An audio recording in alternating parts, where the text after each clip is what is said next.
Lo acaba de decir la doctora María Amparo Casar con nosotros. Lo que invierten los partidos desde la formalidad es algo que se conoce y está estipulado, ¿no? Las prerrogativas que se les ofrecen. Pero lo que no se conoce es la cantidad que terminan realmente gastando. Se estima entre 6 y 10 veces más que el presupuesto oficial a los partidos. Sí, y algunos hasta juegan también con deuda. No importa que los multen, como el caso del Verde Ecologista. Y entonces, porque finalmente en el futuro van a saldar esas deudas con el mismo dinero de los propios ciudadanos. Ahora, ¿qué sucede en otras democracias? Lo que tenemos en democracias consolidadas es que a los partidos políticos no se les da dinero. Son organizaciones ciudadanas que están ahí, que tienen un partido, que tienen una aportación de los miembros, como en el caso, por ejemplo, para decirlo, la democracia, digamos, más famosa del mundo, que es Estados Unidos.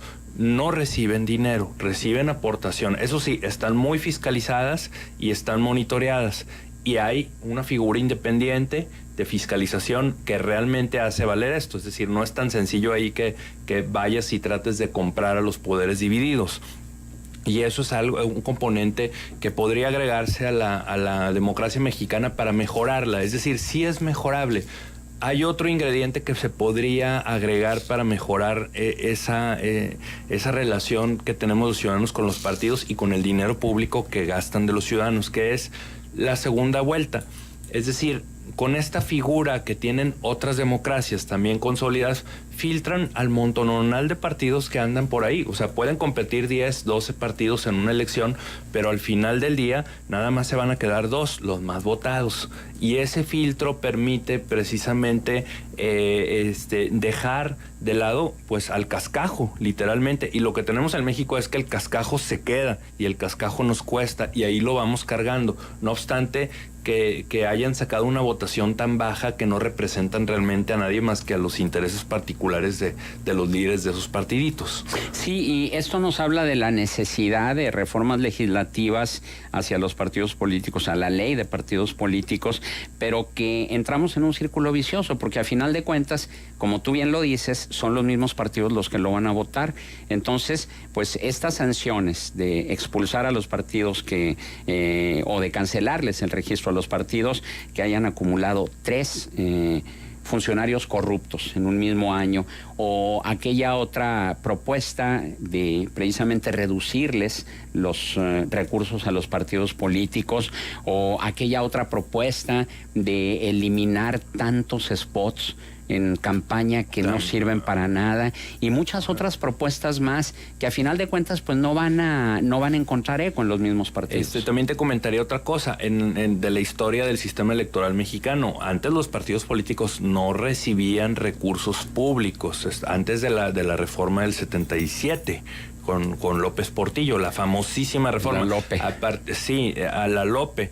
A partir de esa reforma empiezan a recibir subvenciones del Estado, pero previo a eso, en la historia electoral no recibían. Cada quien se organiza, cada quien hace su propio comité, aportan sus recursos. Eso tiene más sentido. Lo que vemos de este lado es que estamos literalmente manteniendo una estructura que nos cuesta muchísimo dinero, pero que no genera valor público, o que es ambigua, digamos, esa relación, o no queda claro que genere valor público. No estoy diciendo que en todos los casos, pero sí en muchos. Forma parte de la imagen urbana de aquellos años 60, 70, el Volkswagen nuevo que estaba fuera de la Sorianita, con la venta de boletos del PAN, la rifa de Volkswagen para allegarse de recursos cuando no se tenía dinero del erario. Hacían rifas, hacían comidas, y así es como se financiaban. Los coches los ponían en la plaza, ¿no? También, sí. Exacto. Y entonces hubo por decirlo de esta manera, una perversión del sistema político mexicano, porque al terminar dándoles recursos públicos a los partidos, pues termina generando incentivos perversos.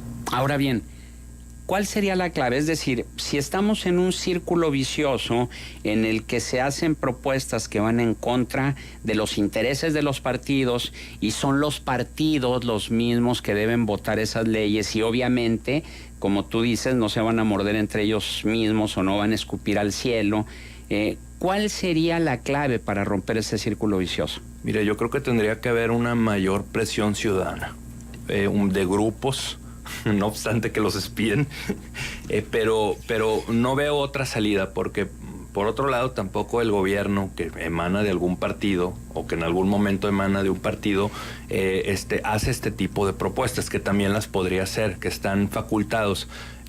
Ahora, tenemos recursos limitados los ciudadanos como para... Sí podemos llegar a empujar alguna agenda legislativa, pero con una suerte muy azarosa, no, porque finalmente no está dentro del interés particular de los partidos. Es que mira, si los representantes, los que se supone nos representan a nosotros en el Congreso, realmente escucharan las voces de los ciudadanos, probablemente sí se verían forzados a llevar iniciativas de esta naturaleza. Pero mientras los diputados, los senadores sigan representando sus intereses, los de su partido, será muy difícil que esto ocurra.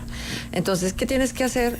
Pues presionar, ¿no? Presionar y acotar y tratar por todos los recursos ciudadanos de que realmente representen los intereses de los ciudadanos y no tengamos que repetir una y otra vez esta misma historia, Carlos. Exacto. Estamos en ese laberinto donde es difícil que el monopolio del poder representado por los partidos políticos, no por uno, por los partidos políticos en plural. Esa es la novedad de la democracia en México, es decir, que ya no es un solo partido, sino son varios.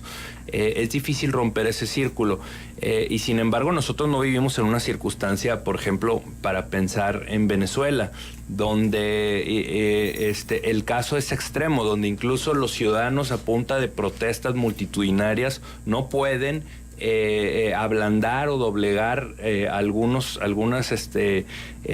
políticas del gobierno. Incluso cuando sale una fiscal a presentarse, sencillamente es condenada, o quiere actuar de manera independiente, es condenada. Entonces eso es literalmente la dictadura. Bueno, lo que tenemos nosotros es un monopolio que está más abajo que ese punto, no ha llegado a ese extremo, pero podría perfectamente transitar a ese extremo, donde entonces se haga aquello invivible. Moisés Picasso acuñaba ayer aquí en Contextos el término de partidictadura, es decir, cómo fuimos transitando de una dictadura perfecta, como la catalogaba Mario Vargas Llosa, a una partidictadura. Podríamos estar hablando ahora de una dictadura de partidos en plural. Pues de alguna manera acomoda bien el término, porque es un monopolio, es decir, representado por varios partidos. Oligopolio. Bueno, exacto, pero finalmente es algo que va en contra de los ciudadanos, o sea que no representa del todo, no hay una apertura clara, significativa hacia los ciudadanos, más bien parece como un bloque importante de un grupo de aparentemente competidores que le cierran la puerta al ciudadano cuando trata de quitar privilegios, cuando trata de reducir presupuesto o cuando trata de sancionar la corrupción, de la cual son beneficiarios a gran escala los partidos políticos. Máxime que hay una facilidad asombrosa con la que se puede fundar un partido político y que los propios fundadores de esos partidos, que los ven más como un patrimonio familiar y personal que como un patrimonio social, pues son muchos los emolumentos que reciben, aún siendo partidos minoritarios, pequeñitos, reciben una buena cantidad de dinero. Exacto, digo, hay partidos que reciben $1 millón diario, por ejemplo, ¿no? Mientras tenemos una infraestructura educativa pública deshecha, ¿no? Donde tenemos estudiantes prácticamente en condiciones paupérrimas, y sin embargo estamos dilapidando el dinero en eso. Hay un problema muy grave, es literalmente el elefante en la sala y no lo queremos ver. Sí hay voces críticas ciudadanas, hay organizaciones que están empujando, pero los partidos políticos no lo quieren ver, es decir, no quieren perder privilegios. Esto me recuerda un poco como a a esas luchas que había en el siglo XVII, siglo XVIII, por quitarle los privilegios a los nobles en Inglaterra y en Francia, ¿no? Bueno, en Francia se tardaron más hasta que les cortaron la cabeza a los reyes, pero este es un problema, digamos, de Estado, de gobierno que resolvió Inglaterra en el siglo XVII, con una revolución llamada de las Rosas. Pero nosotros estamos en el siglo XXI y no podemos quitarle los privilegios a estos nobles que se llaman partidos políticos. ¿Cuál sería la clave? Es decir, ¿de qué manera, ya hablabas tú ahorita de la participación ciudadana, pero también la clave para evitar la proliferación de tanto partido y sobre todo de cortarles la llave del erario? Mira, el umbral del 3% a mí se me hace todavía un poco bajo. Podría subirse a 4 a 5% y ahí ya no lo librarían partidos, muchos partidos. Bueno, el PT no lo libró e hizo un milagro electoral, una ingeniería, no sé cuánto dinero habrá soltado para que en una elección que se repitió, a esa sí la ganaron y con eso logró la sobrevivencia. Pero me queda claro que subiendo el umbral al 4, al 5% ya no pasarían muchos de estos partidos. Eso es un ahorro, eso es una vía. Quizás eso tal vez sí podrían aceptarlo los partidos más grandes. El PAN, el PRD, el PRI.